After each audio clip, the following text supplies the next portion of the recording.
Ladies and gentlemen, fellow historians, students of courage and seekers of truth. Today, we travel back to one of the most savage and defining struggles of the Second World War. It was not fought in grand cities or vast open plains. It was waged in the heart of a steaming, insect-ridden jungle, where the rules of warfare were rewritten and the human spirit was tested to its limits.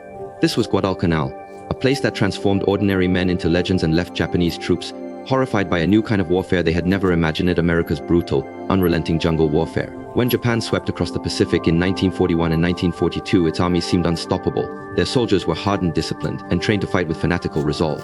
The rising sun flew over vast territories, from the Philippines to the Dutch East Indies. Yet, on a small island in the Solomon chain, their advance would come to a halt.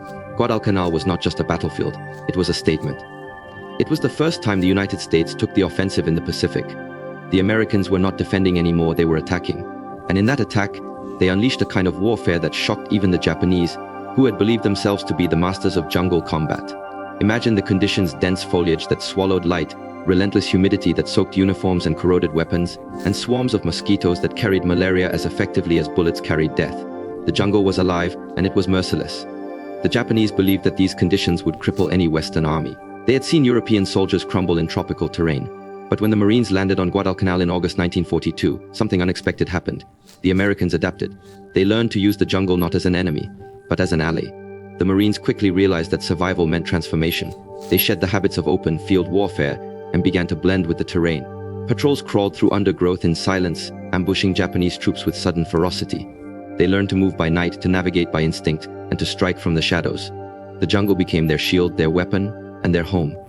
The Japanese, who had prided themselves on stealth and endurance, suddenly found themselves outmatched. American units, mud-streaked, lean and hardened, seemed to appear and disappear like ghosts among the trees. The Japanese soldiers were stunned. They had expected demoralized defenders, not a predator force that could stalk and strike with surgical precision. They began to fear every rustle in the brush, every whisper of the wind. Guadalcanal became a nightmare for them, not because of overwhelming firepower alone, but because the Americans fought like the jungle itself, invisible, relentless and unpredictable. The U.S. Marines' ingenuity went far beyond tactics. They adapted their equipment, rationing, and strategies to fit the hostile environment. Food supplies spoiled quickly in the heat, so the men learned to forage and scavenge. Mud clogged their rifles, so they cleaned them obsessively, sometimes 10 times a day. Waterborne diseases ravaged both sides, but the Americans' superior medical organization gave them an edge. In contrast, the Japanese soldiers were often cut off from resupply, starving and malnourished, surviving on handfuls of rice and whatever they could catch. Their strength withered, and their morale collapsed under the weight of exhaustion and dread. Night after night, the jungle echoed with battle cries and the rattle of machine gun fire. The Japanese launched banzai charges, savage assaults meant to break American lines through sheer willpower. But these attacks were met with disciplined, deadly precision. The Marines had dug in, fortified their positions, and learned to read the rhythm of the battlefield. They knew when the Japanese would come, and they were ready. The result was slaughter. Whole Japanese units were wiped out in suicidal fury, while the Americans, hardened and alert, held their ground. To the Japanese, this defiance was terrifying. Their belief in spiritual superiority, Bushido, the way of the warrior, had been shattered. They had been taught that Americans were soft, untested, too dependent on comfort and machinery. But here, in the fated jungles of Guadalcanal, they faced soldiers who fought through hunger, disease, and exhaustion with iron will. The Americans became an enigma, a force that refused to die, that fought in the darkness, that turned the jungle into a weapon of war. The fear was not just of bullets or bombs, it was psychological. The Japanese troops began to sense that they were being hunted, that the very ground beneath them had turned against them. Perhaps nothing symbolized this more than the legendary battles along the Matanikau River and Edson's Ridge. Under moonlight and torrential rain, Marines fought hand to hand with Japanese soldiers who crept through the foliage, knives and bayonets gleaming. The Americans fought with equal ferocity, using grenades, flamethrowers, and rifles in close quarters that turned the night into a living hell. Those who survived spoke of eyes glowing in the dark, of screams echoing through the trees, of bodies lost forever in the mud. For the Japanese, who had once prided themselves on mastery of jungle warfare, the realization that their enemies were now deadlier in that same environment was crushing. But Guadalcanal was not only a battle of soldiers, it was a battle of endurance. Both sides suffered terribly from disease, exhaustion, and hunger. Yet, while the Japanese logistical system collapsed, the Americans found ways to keep fighting. Navy Seabees built airstrips out of coral and mud, turning Henderson Field into a lifeline for reinforcements. Pilots risked their lives daily to keep supplies coming, and medics treated men under fire in makeshift hospitals deep in the jungle. The Americans learned that victory in such a place required not only bravery, but adaptation, cooperation, and relentless determination. The Japanese were not cowards. They were some of the most disciplined and courageous soldiers the world has ever known. But Guadalcanal broke their confidence. They were not prepared for a prolonged, grinding campaign where the jungle itself fought alongside the enemy. They realized, perhaps for the first time, that the Americans would not stop, that the tide of the Pacific War had turned. For every attack the Japanese launched, the Americans countered with precision, patience, and power. The fear that took root in the hearts of Japanese soldiers at Guadalcanal would echo through the rest of the Pacific campaign. From Tarawa to Iwo Jima, they knew what was coming: a relentless, evolving, unstoppable enemy. By the time Japan finally abandoned Guadalcanal in February 1943, the cost was staggering. Over 30,000 Japanese soldiers had been killed, most by starvation, disease, or jungle ambush. The once invincible Imperial Army had been humbled. Guadalcanal proved that Japan could be defeated, and it proved that the Americans were capable of fighting and winning in the harshest conditions imaginable. The jungle that had once been a symbol of Japanese dominance had become a graveyard of their empire. Ladies and gentlemen, the story of Guadalcanal is not only a tale of victory, it is a lesson in resilience. It reminds us that true strength lies not in comfort or superiority, but in the willingness to adapt, endure, and overcome. The Japanese troops who once believed they were the masters of the jungle found themselves haunted by an enemy who had learned to fight with nature itself as an ally. And through that transformation, the Americans forged the spirit that would carry them through every island, every ocean, and every battle until the final victory in 1945. So let us remember Guadalcanal, not merely as a place on a map, but as a crucible of courage. It was where the myth of Japanese invincibility was shattered, and where America's resolve was born in the mud and darkness of the jungle. It was a battle that terrified the enemy, but it also inspired the world. It taught that no terrain, no hardship, no enemy could stop those who refused to surrender. Thank you. When the United States launched its assault on Guadalcanal in August 1942, the world witnessed more than just the beginning of a new battle. It was the birth of a new phase of the Pacific War. Until that moment, the Japanese Empire had moved with unstoppable momentum, sweeping across the Pacific and Southeast Asia with terrifying speed. From the attack on Pearl Harbor in December 1941 to the fall of Singapore, the Philippines, and the Dutch East Indies, Japan had humiliated Western powers and created an empire that stretched over thousands of miles. The Allies were reeling on the defensive, struggling merely to survive. But on a small, obscure island in the Solomon chain, that dynamic changed forever. Guadalcanal became the place where America not only halted Japan's expansion but began the long, bloody counterattack that would end with the fall of Tokyo itself. To understand the significance of Guadalcanal, one must remember the despair that hung over the Allied forces in early 1942. The Japanese military machine seemed unstoppable. They had inflicted severe losses at Pearl Harbor, sank British battleships off Malaya, and captured tens of thousands of Allied troops in the Philippines. Their armies advanced under the banner of the Emperor with fanatical discipline, while their navy dominated the seas with speed and precision. The Allies, scattered and unprepared, could only retreat and regroup. But in that moment of darkness, a small opportunity appeared. An unfinished airfield on the island of Guadalcanal, which the Japanese had begun constructing to strengthen their control over the sea lanes between the United States and Australia. If completed, that airfield would allow Japan to threaten Allied communications, supply lines, and even invade further south. American commanders realized that this single strip of land could decide the fate of the Pacific. The decision to strike Guadalcanal was bold, almost desperate. The United States was still reeling from Pearl Harbor and had limited forces to spare. The newly formed 1st Marine Division, under Major General Alexander Vandergrift, was chosen for the task.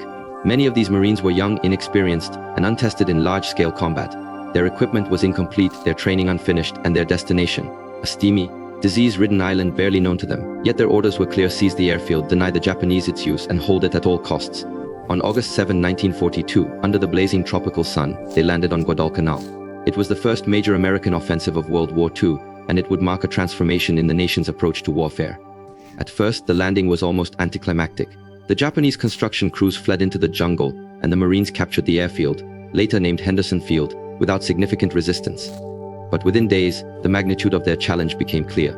The Japanese Navy, which still held the upper hand at sea, struck back with fury. On the night of August 8, the Imperial Navy attacked in the Battle of Savo Island, sinking 4 Allied cruisers and leaving the American landing force temporarily stranded. The naval defeat was catastrophic, yet the Marines refused to abandon their position. They were alone, surrounded, short on supplies, and facing a determined enemy who was preparing to strike back with everything he had.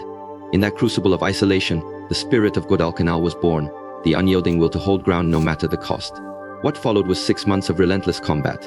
The Japanese were determined to retake the island, sending wave after wave of troops across treacherous seas in night convoys that became known as the Tokyo Express. They launched ferocious assaults, often under cover of darkness, hoping to overwhelm the American defenses through shock and fanaticism. The Marines dug into the muddy hills around Henderson Field, constructing foxholes, barbed wire lines, and interlocking fields of fire. Night after night, they repelled Japanese attacks that came screaming out of the jungle, banzai charges that ended in piles of bodies before American machine guns. The battles were brutal, fought at point-blank range, often in pitch darkness, and with no quarter asked or given. But the struggle for Guadalcanal was not just about courage, it was a test of endurance, logistics, and willpower. The Americans were learning to fight a new kind of war, one in which the jungle itself was as much an enemy as the soldiers hiding in it. Torrential rains turned camps into swamps. Malaria, dysentery, and tropical fevers ravaged both sides. Food was scarce, and supplies had to be brought in under constant threat from Japanese aircraft and warships.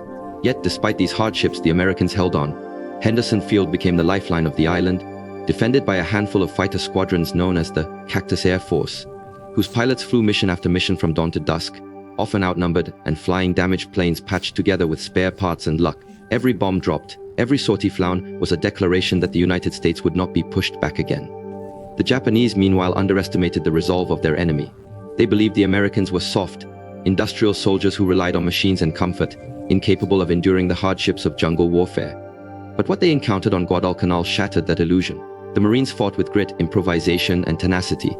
They turned captured Japanese weapons against their former owners, built makeshift defenses from palm trees and coral, and launched daring patrols into the interior to hunt down enemy positions. Their ability to adapt, to fight dirty, and to endure misery confounded Japanese commanders who had expected an easy victory. For the first time in the Pacific War, Japanese troops began to experience something new: doubt. The sea battles surrounding Guadalcanal were equally fierce. In August, September, and October 1942, the waters of the Solomon Islands became a graveyard of ships and sailors. The Battle of the Eastern Solomons, the Battle of Cape Esperance, and the horrific night battles around Savo Island cost both sides dearly. But gradually, through attrition and determination, the US Navy began to close the gap. Each engagement taught them valuable lessons: how to fight at night, how to coordinate between air, sea, and land forces, how to anticipate the enemy's tactics. The Japanese still excelled in night fighting, but their logistical situation was crumbling.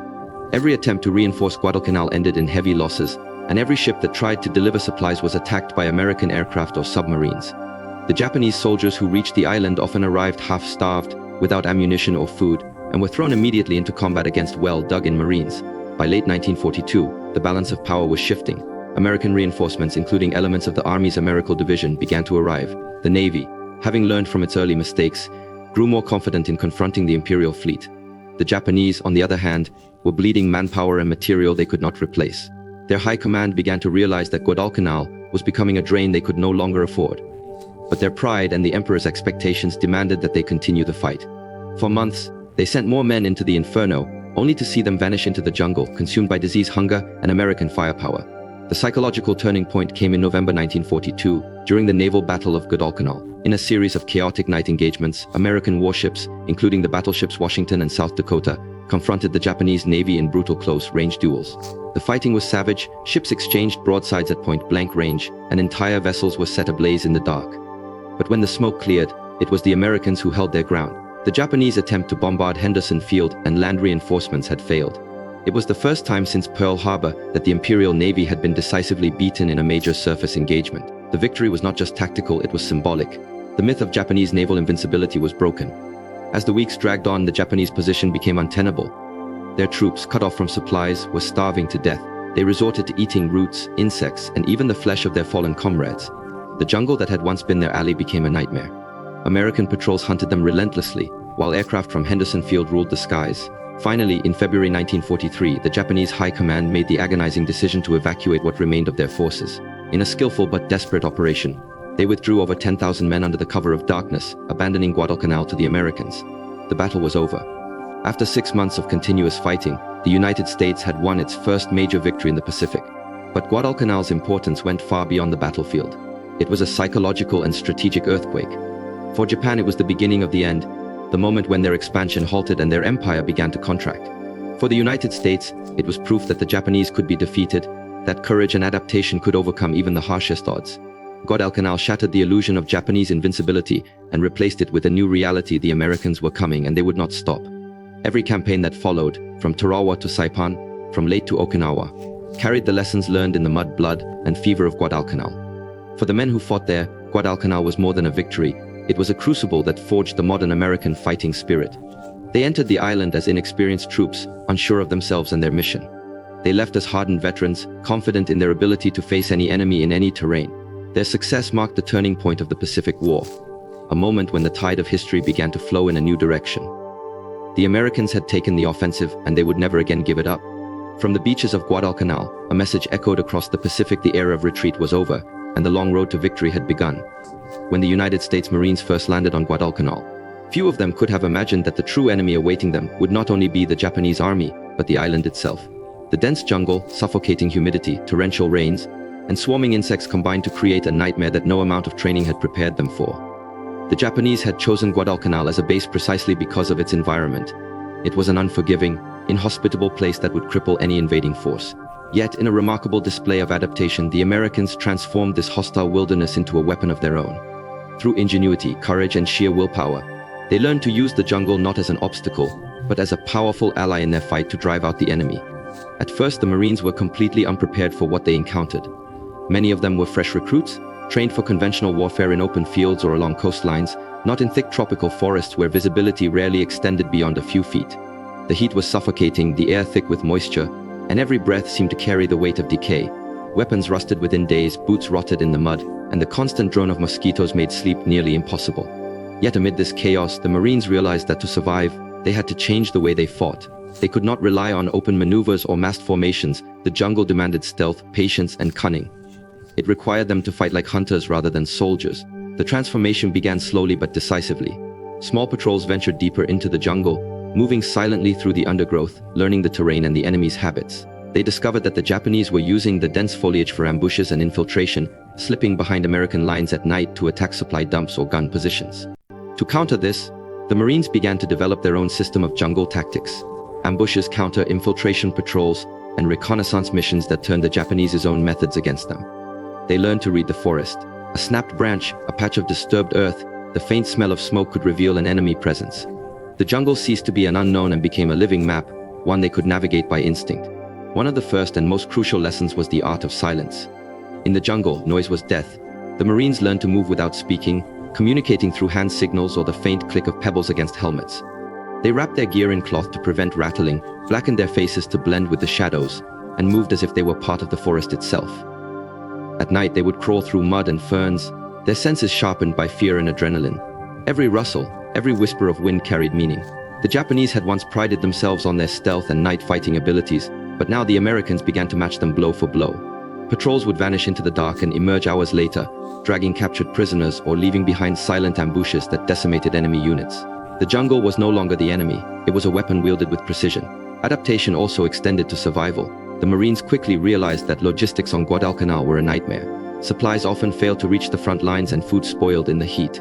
Water was contaminated by disease, carrying insects or polluted streams. The men learned to make do with whatever the island provided. They filtered water through their shirts, foraged for edible roots and coconuts, and became expert at scavenging Japanese supply caches. Improvisation became second nature. Rifles were cleaned with gasoline from wrecked vehicles. Uniforms were patched with pieces of canvas and foxholes were reinforced with logs and palm trunks. Every Marine became an engineer, a doctor, and a soldier all at once. The harsh environment demanded self-reliance, and in answering that demand, the Americans became stronger, more adaptable, and more united. Perhaps the most profound shift came in the way the Americans viewed the jungle as a battlefield. In open combat, visibility and firepower decide the outcome, but in the dense canopy of Guadalcanal, visibility shrank to mere meters, and engagements were often fought at point-blank range. The Marines embraced this new reality. They created overlapping fields of fire, setting up ambush zones where Japanese troops would unknowingly march into crossfire.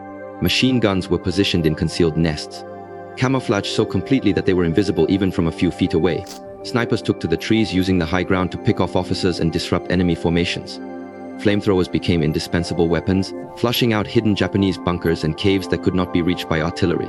The jungle itself became a trap, every vine, tree, and shadow a potential danger for the invader. The Americans' mastery of jungle warfare also relied heavily on coordination between ground and air forces.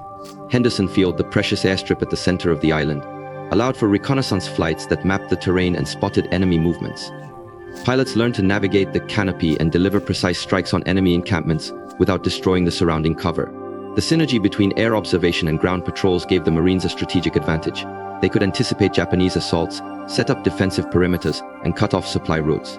The jungle no longer hid the enemy completely. It became a stage where the Americans dictated the rhythm of battle. As the months wore on, the Marines' adaptation evolved into something almost primal. Their appearance changed, uniforms torn, skin darkened by sun and mud, eyes hardened by constant vigilance. They moved and fought like part of the landscape itself. The Japanese began to speak of them in fearful terms, describing the Americans as phantoms of the jungle. Rumors spread through Japanese ranks that the Marines could see in the dark, that they were demons who could track a man by scent. Psychological warfare took root not through propaganda, but through the raw terror of facing an enemy who had mastered the environment. Every rustle in the trees became a threat, every moment of silence a prelude to death. The jungle, once Japan's shield, had turned into its own enemy. The process of adaptation was also deeply human. The Marines forged an unbreakable camaraderie, bound by shared suffering and survival. In the jungle, the distinctions of rank and background faded away. Officers and privates alike dug foxholes, shared meager rations, and watched each other's backs. Bonds of trust formed that transcended formal discipline. A glance or a gesture was often enough to coordinate life or death decisions. They learned to depend not on elaborate strategies but on instinct and teamwork. The jungle stripped away the superficial layers of military hierarchy and left behind something raw and essential, a brotherhood forged in hardship. Beyond tactics and teamwork, the Americans' understanding of the jungle extended to its rhythm. They learned when to move and when to wait. The jungle was never still, it pulsed with life, and the Marines learned to move in harmony with it. They advanced during rainstorms, when the noise of downpour masked their movements. They attacked at dawn or dusk, when shadows played tricks on the eyes. They used the terrain to funnel the Japanese into kill zones, trapping them between rivers, ravines, and impassable swamps. Each skirmish added to their growing mastery. The Marines became experts at reading footprints, following trails, and anticipating ambushes. The jungle that had once hidden their enemies now whispered its secrets to them. The Japanese, by contrast, began to suffer. They had entered the campaign confident in their experience from earlier wars in China and the jungles of Southeast Asia, but Guadalcanal's environment broke them in ways they had never encountered. Their supply lines were cut by American aircraft and naval patrols, leaving them to starve. The Americans' adaptation meant that Japanese infiltration tactics, once their strength, now failed. They were ambushed, hunted, and exhausted by an enemy who knew the terrain as well as they did. The Japanese soldiers found themselves trapped in a nightmare of heat, disease, and fear, where every movement brought the risk of death from an unseen adversary. Their morale began to crumble, and the legend of their jungle superiority dissolved. American engineers and CBs further cemented the transformation of the island by reshaping the very landscape to their advantage. They expanded Henderson Field, built roads through swamps, and constructed defensive fortifications that blended with the terrain. They learned how to drain flooded areas, dig trenches that resisted collapse, and create makeshift medical stations deep in the jungle. These feats of improvisation turned Guadalcanal from an alien environment into a fortress. Even the weather became part of their strategy. Supply drops were timed between storms, and operations planned around monsoon cycles. The Marines and their allies had not only survived the jungle, they had mastered it. One of the most striking examples of this adaptation came in the countless night battles fought on the island. The Japanese favored night assaults, believing that their discipline and experience would give them an advantage over the supposedly soft Americans. But through bitter experience, the Marines learned how to fight in darkness. They developed defensive positions with clear lines of fire, used trip flares and improvised alarm systems, and memorized the terrain so completely that they could fight blind if necessary. Machine gunners marked their fields of fire by counting steps and pacing distances during daylight, so that at night they could sweep the jungle with deadly precision. The Japanese would charge screaming through the darkness, only to be cut down by coordinated bursts of fire that seemed to come from every direction. The Americans had turned the enemy's greatest weapon, night, into another tool of their own. Even disease, which had once seemed undefeatable, became something the Americans learned to manage.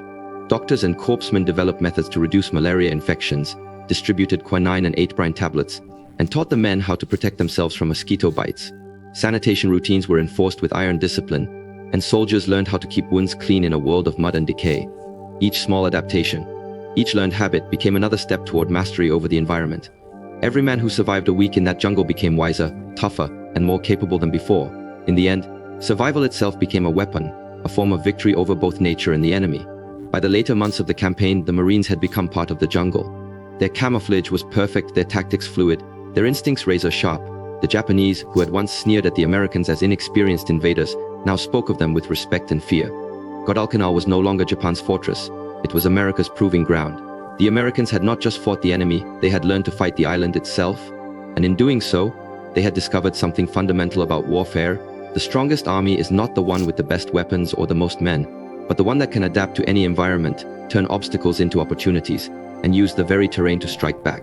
In the early months of the Pacific War, the Japanese army carried an aura of invincibility.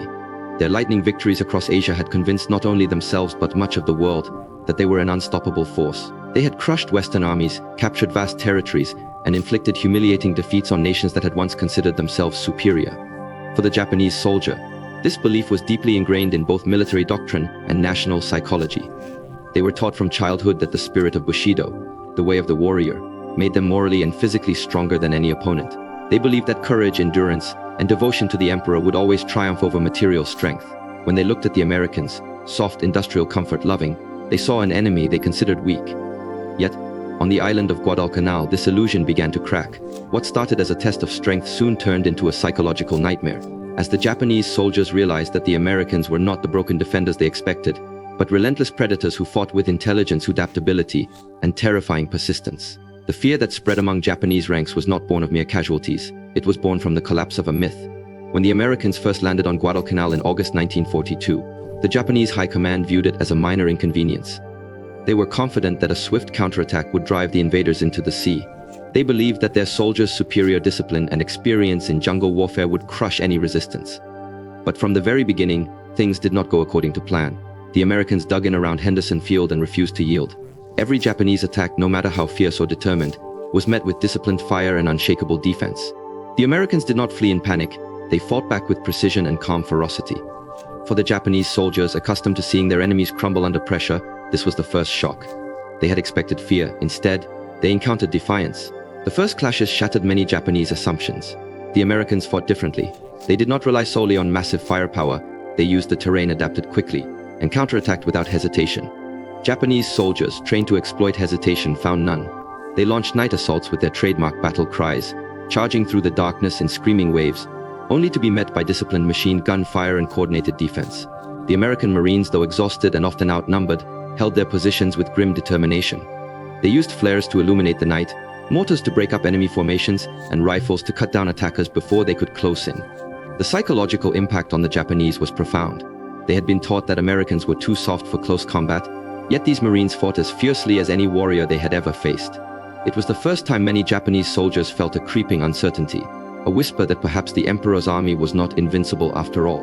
Fear in war often grows from the unknown, and on Guadalcanal, the Americans became the embodiment of that unknown. The jungle blurred the lines between hunter and hunted. The Japanese were used to being the masters of stealth, the ghosts in the night, but now they found themselves stalked. American patrols learned to move silently through the brush, ambushing Japanese columns without warning.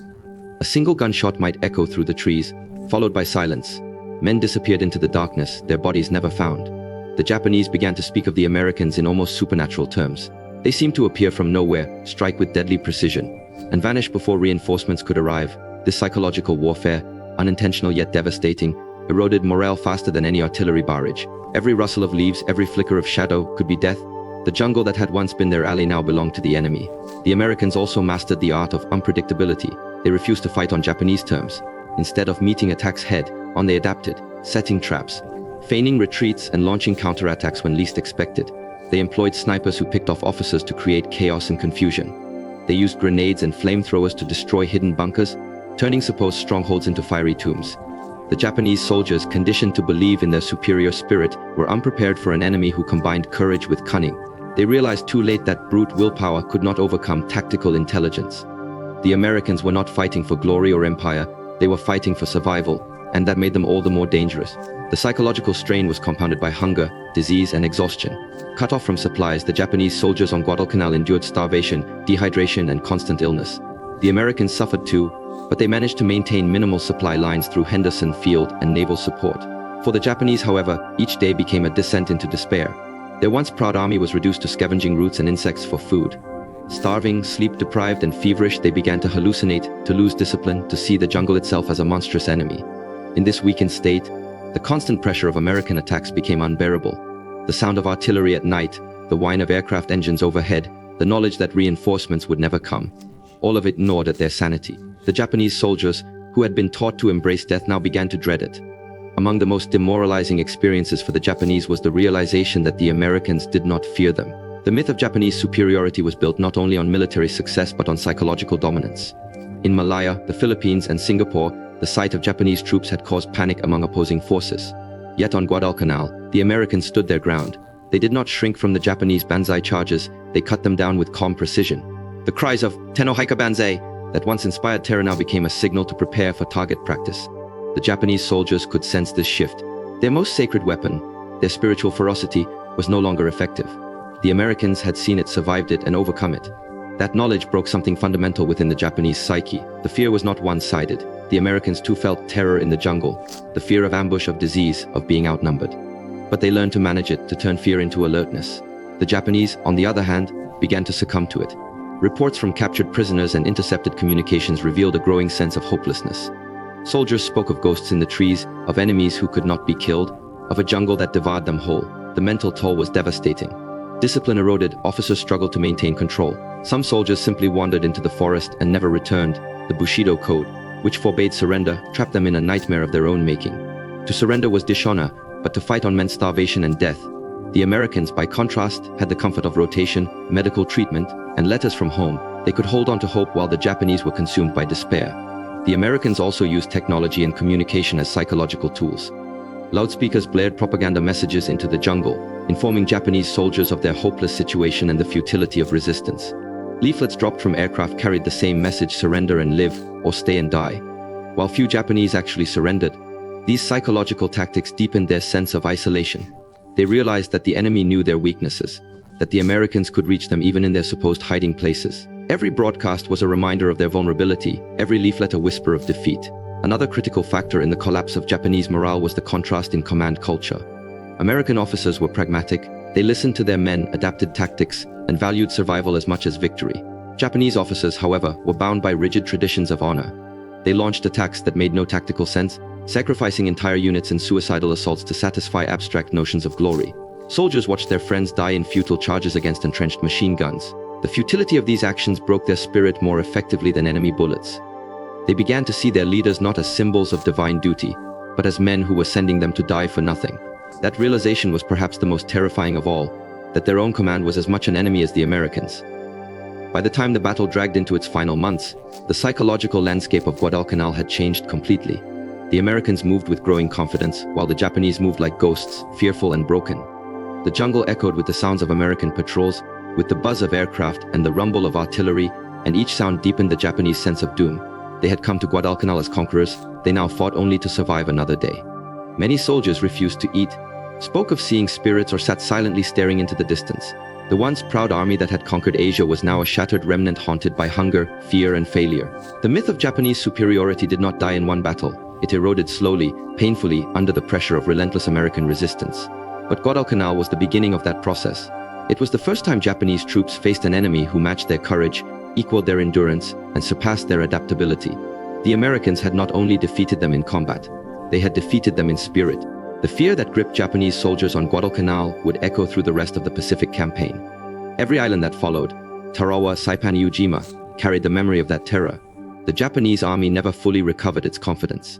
The invincible had become vulnerable, the hunters had become the hunted, and the myth that had sustained an empire had turned to dust in the steaming jungles of Guadalcanal. The struggle for Guadalcanal was not merely a battle of bullets and bombs. It was a brutal test of endurance, a contest of who could withstand the unrelenting pressures of jungle warfare, disease, hunger, and exhaustion the longest. On that small, steaming island, both armies faced the same horrors: torrential rains that turned camps into swamps, mosquitoes that carried malaria, nights filled with unseen dangers, and days that baked men in suffocating heat. Yet, in this crucible of survival, it was American resourcefulness and logistical tenacity that made the crucial difference. The Japanese fought with courage, but courage could not fill an empty stomach or fuel an empty rifle. The Americans, though battered and often on the edge of collapse, found ways to endure, and it was their endurance, supported by ingenuity and supply, that ultimately broke the enemy's will. When the U.S. Marines first landed on Guadalcanal in August 1942, their situation was perilous. They had taken the Japanese by surprise and captured an unfinished airfield, later named Henderson Field, but they were far from secure. The Japanese Navy still dominated the surrounding seas, and the American supply lines were thin and vulnerable. For weeks, the Marines on the island lived with the constant fear that no reinforcements or supplies would arrive. Their food rations were pitiful. They scavenged abandoned Japanese stores of rice and canned goods to survive. Ammunition was scarce, medical supplies were dwindling, and malaria was spreading rapidly. Yet even in those desperate days, the Americans displayed a resilience that would become the defining feature of the Guadalcanal campaign. They adapted, improvised, and refused to yield. They built defenses with what little they had, dug in around the airfield, and prepared to hold it at all costs. That determination was not born of blind bravery, but of discipline, teamwork, and a deep-seated belief that survival itself was victory. The Americans faced a foe equally determined but far less capable of sustaining the fight logistically. The Japanese army had entered the Pacific War with a doctrine that valued spirit over supply. They believed that moral strength could overcome material disadvantage, that a soldier's willpower could replace food, fuel, and medicine. On Guadalcanal, that belief was tested, and it failed. The Imperial Japanese Army underestimated the logistical demands of jungle warfare. Their supply convoys, nicknamed the Tokyo Express, were constantly harassed by American aircraft and submarines. Every night, Japanese destroyers dashed through the darkness to deliver men and supplies, but they could carry only limited loads. Often, they brought troops without enough provisions to feed them. As American air superiority grew, these runs became increasingly dangerous. Many ships were sunk, and thousands of tons of food and ammunition went to the bottom of the sea. The Japanese soldiers ashore were left stranded, hungry, and helpless. In contrast, the Americans, through sheer logistical persistence, managed to maintain a fragile lifeline of supplies via Henderson Field and the US Navy's support ships. Each successful delivery of fuel, ammunition, or medical aid strengthened their position and morale, while every failed Japanese run weakened the enemy's grip. Endurance on Guadalcanal was not just about food and ammunition, it was about the human capacity to withstand misery and keep functioning. The jungle was an enemy to both sides. It swallowed men, rusted weapons, and bred diseases that killed silently. American soldiers learned quickly that survival required adaptation. They built drainage systems to keep their camps from flooding, created makeshift kitchens to boil water, and organized medical stations to fight malaria and dysentery. They shared quinine and atabrine tablets even though they caused unpleasant side effects, knowing that the alternative was fever and delirium. They hunted for coconuts, fished in the rivers, and rationed their supplies with discipline. The Marines became jungle soldiers through necessity, learning to move quietly, to conserve energy, and to use every scrap of resource available. They even repurposed Japanese ammunition and equipment when their own ran low. Every act of ingenuity was a statement of defiance, proof that they would not succumb to the island's cruelty. The Japanese, meanwhile, were crushed by starvation and disease. Cut off from resupply, their soldiers resorted to eating roots, insects, and grass. Malnutrition weakened them to the point that they could no longer carry their rifles or dig trenches. Dysentery and malaria swept through their ranks unchecked, and medical supplies were almost non-existent. Their wounded often died within days, not from their injuries but from infection or lack of nourishment. The Japanese army, once considered the most disciplined and ferocious in Asia, began to disintegrate under the weight of physical suffering. They called Guadalcanal Starvation Island. Men collapsed in the jungle and were left behind. Some committed suicide rather than die slowly of hunger. The survivors became walking skeletons, too weak to fight, too proud to surrender. The contrast between the two armies was stark. While American soldiers grew lean and hardened, the Japanese wasted away, their fighting spirit eroded by hunger and hopelessness. A key element of American endurance was the construction and defense of Henderson Field. This airstrip was more than a patch of ground. It was the lifeline of the entire campaign. From it, American planes launched bombing and reconnaissance missions that disrupted Japanese supply convoys and provided critical air cover for ships bringing reinforcements. The men who built and maintained Henderson Field did so under constant threat of attack. Bombs fell daily, artillery shells rained down from the surrounding hills. Yet, through the mud and the fear, the Americans kept the airfield operational. They filled craters, repaired runways, and kept planes flying even when spare parts were scarce. The Japanese, unable to destroy it, watched helplessly as the Cactus Air Force gained control of the skies. This air superiority became the cornerstone of American endurance. It allowed supplies to reach the island, wounded to be evacuated, and Japanese movements to be monitored. Every successful flight was a blow to Japanese morale and a boost to American confidence. The endurance of the Americans was also psychological. They faced the same horrors as their enemies: night attacks, sleeplessness, and constant danger, but they had leadership that emphasized survival through unity and purpose. Officers like General Alexander Vandergrift understood that morale was as vital as ammunition. He kept his men informed, motivated, and organized. The Marines developed a sense of camaraderie that transcended exhaustion. They called themselves the first to fight, and that identity gave them pride. They wrote letters home, joked through the misery, and supported one another through disease and fear. This collective resilience kept them functioning when logic said they should have broken. Even when rations dropped to half and the rain seemed endless, they believed that reinforcements would come, that their endurance would mean something. That faith, sustained by discipline and leadership, was a weapon as powerful as any rifle. By contrast, the Japanese command structure on Guadalcanal was chaotic. Communication between front-line units and headquarters was unreliable, often non-existent. Orders were vague, based on unrealistic assumptions about the enemy's strength and their own capabilities. Officers demanded suicidal attacks to maintain honor, even when such attacks achieved nothing. Entire battalions were annihilated trying to storm American defenses around Henderson Field. Those who survived such attacks returned broken and demoralized. The rigid Japanese belief in fighting to the death left no room for strategic withdrawal or regrouping. There was no plan for endurance, only for sacrifice. The Americans, however, valued adaptability. They learned from every engagement, improving their defenses, refining their tactics, and conserving manpower. When the Japanese attacked, the Marines endured the onslaught, absorbed the shock, and counterattacked with precision. Over time, this cycle drained the Japanese army of its strength while the Americans grew stronger. Logistics, the dull, unglamorous machinery of war, was the true foundation of American endurance. The US Navy Seabees transport crews and support units worked tirelessly to ensure that the frontline soldiers were supplied. Ships braved enemy waters to deliver crates of ammunition, food, and fuel. Pilots flew dangerous missions to drop supplies to isolated units. Engineers built roads, storage depots, and repair stations under constant enemy fire. Every meal eaten, every bullet fired, every bandage wrapped was made possible by this network of logistics. It was a demonstration of the industrial and organizational might of the United States, a strength that Japan could not match. The Americans did not rely solely on courage, they relied on systems, coordination, and relentless effort. Their endurance was not just physical but institutional. As the campaign dragged into its later months, the cumulative effect of this endurance became undeniable. American forces grew stronger, better supplied, and more confident. Fresh troops arrived, bringing new energy and morale. The Japanese, meanwhile, withered. Their attacks became weaker and less coordinated, their soldiers too weak to march or carry out complex maneuvers. Many simply lay down in the jungle and waited to die. When the final evacuation of Japanese forces took place in February 1943, it was not because they had been completely destroyed. It was because they could no longer endure. Their logistical collapse had made further fighting impossible. The Americans had not only outfought them, they had outlasted them. The endurance shown by the Americans on Guadalcanal became a defining trait of their military culture throughout the Pacific War.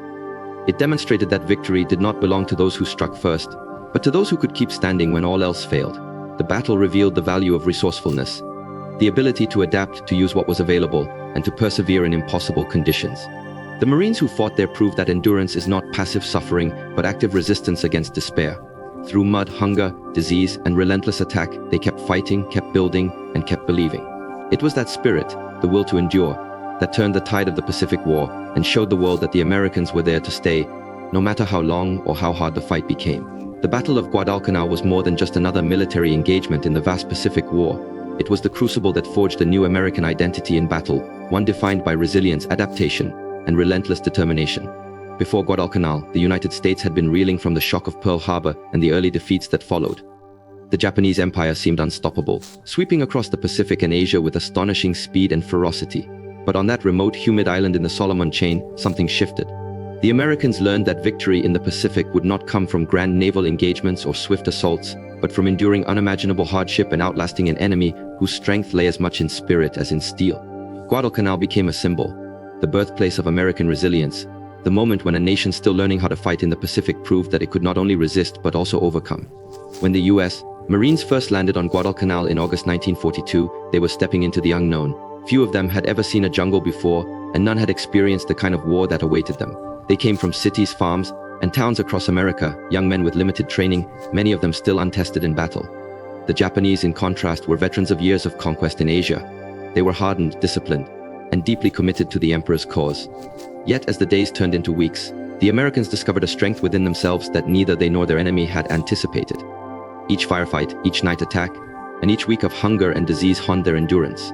They learned to rely on one another, to improvise, to survive. In the mud, rain, and terror, they found a unity that transcended rank and background.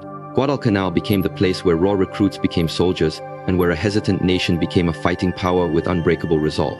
The resilience that emerged from Guadalcanal was not born in comfort or triumph, it was born in suffering. Every man who fought there endured the same horrors: the oppressive heat, the stench of decay, the constant fear of ambush. Malaria and dysentery ravaged the ranks, reducing men to walking skeletons. Rations ran low, rain flooded the foxholes, sleep was a luxury rarely found.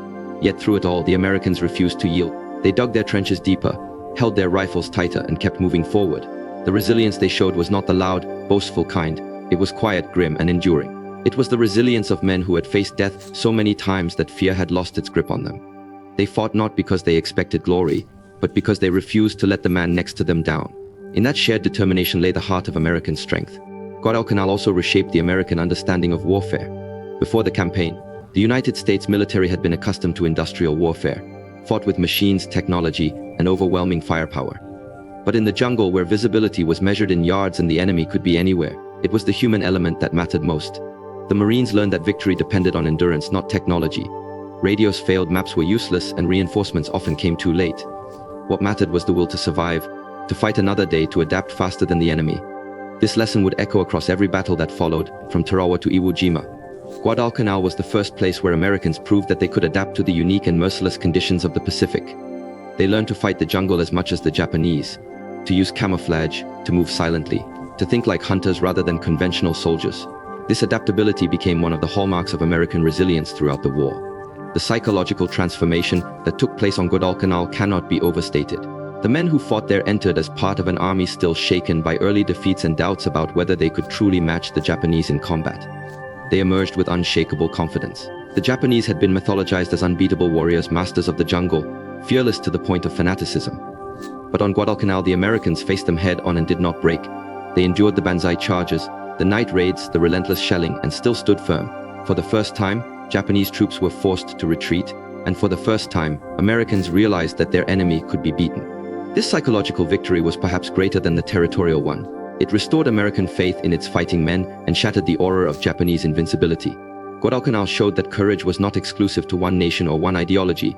It was a universal quality, and the Americans possessed it in abundance.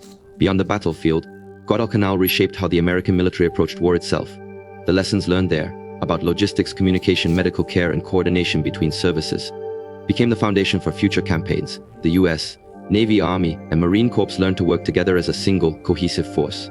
The construction and defense of Henderson Field taught the importance of air power in supporting ground operations. The Navy's constant struggle to supply the island revealed the necessity of controlling the sea. The Marines' endurance in the jungle demonstrated the need for adaptability and preparation for every conceivable hardship. Every mistake, every setback, became a lesson paid for in blood that would save lives later. The Americans who fought on Guadalcanal were, in a sense, the first generation of modern jungle warriors, blazing a path that others would follow across the Pacific. The legacy of Guadalcanal also extended beyond military tactics. It reshaped American morale at home. Before the battle, the public had been anxious. The string of Japanese victories had left many wondering whether the war in the Pacific could be won at all. But as news of the hard-fought victory on Guadalcanal reached the United States, it reignited the national spirit. The newspapers called it a turning point, a symbol that America could not only defend but also take the fight to the enemy. Families who had sent sons into the unknown could now believe that their sacrifices were not in vain. Factories redoubled their efforts, knowing that every bullet, every ration, every plane mattered. Guadalcanal became a rallying cry, a proof that perseverance and courage could turn the tide. It transformed doubt into determination and fear into faith. It reminded Americans that wars are not won by those who strike first, but by those who never stop striking back.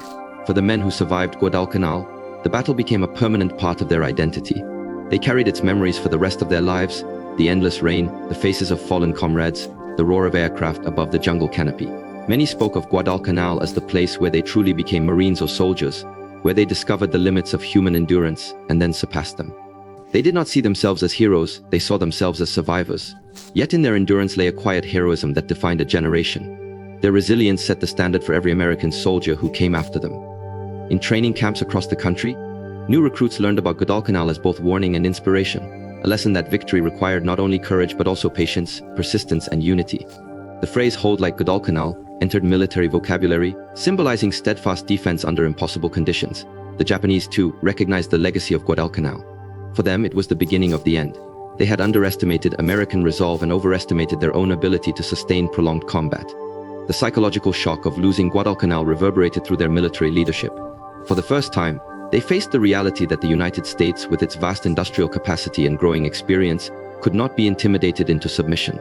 The Japanese soldiers who escaped the island carried home stories of American endurance.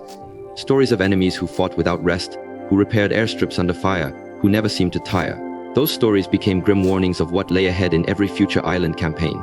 Guadalcanal marked the moment when Japan's expansion turned into retreat and America's defense turned into offense. It was the first step in a long, bloody march that would end in Tokyo Bay 3 years later. Resilience on Guadalcanal was not limited to the soldiers on the front lines. It was also the story of the commanders who led them. Leaders like General Vandegrift, Admiral William Halsey, and Major General Alexander Patch demonstrated flexibility and calm under extreme pressure. They faced constant uncertainty, limited intelligence, shifting resources, and overwhelming enemy strength, yet they made decisions that balanced caution with aggression. Their ability to maintain morale, coordinate between services, and adapt to changing circumstances reflected a new kind of American leadership, pragmatic, innovative, and determined.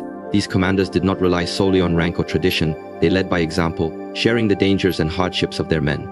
Their leadership style became a model for future operations across the Pacific, where flexibility and endurance were often more valuable than rigid plans. The physical and mental resilience shown on Guadalcanal also influenced how the American military prepared for future campaigns. Training programs became more rigorous, focusing on endurance, survival skills, and adaptability. Medical research into malaria, dysentery, and tropical diseases accelerated. Supply chains were restructured to prevent the shortages that had nearly crippled the Marines early in the campaign. Amphibious warfare doctrine evolved, emphasizing coordination between land, sea, and air forces. In every sense, Guadalcanal was a proving ground, a place where hard lessons were learned and future victories made possible. It taught the United States that wars are not won by single battles, but by sustained endurance across countless hardships. Every island that followed was fought with the spirit of Guadalcanal in mind. Even after the war ended, Guadalcanal remained etched in the collective memory of those who fought and those who studied the conflict. Historians, military strategists, and veterans alike referred to it as the battle that changed everything, the place where America learned how to win in the Pacific. The legacy of resilience it created was not just military but cultural. It embodied the American belief in perseverance, the idea that no matter how desperate the situation, determination and ingenuity can overcome even the greatest adversity. The Marines who fought there became legends not because of their victories, but because of their endurance. Their story was retold in books, films, and memorials as a testament to what human beings can endure when driven by purpose and unity. Guadalcanal was, in essence, the birthplace of a new kind of American strength, a strength defined not by invulnerability but by resilience, not by the absence of fear but by the courage to act in spite of it. On that jungle island, amid hunger, disease, and unending battle, the United States discovered its capacity to endure. The lessons learned there would carry its soldiers through the rest of the Pacific campaign and beyond. Guadalcanal was where America stopped reacting and started advancing, where it learned that true power lies not in never being knocked down, but in always getting back up. The legacy of that endurance continues to echo through history, a reminder that resilience is the foundation of victory, and that on Guadalcanal, under fire and against all odds, that resilience was born.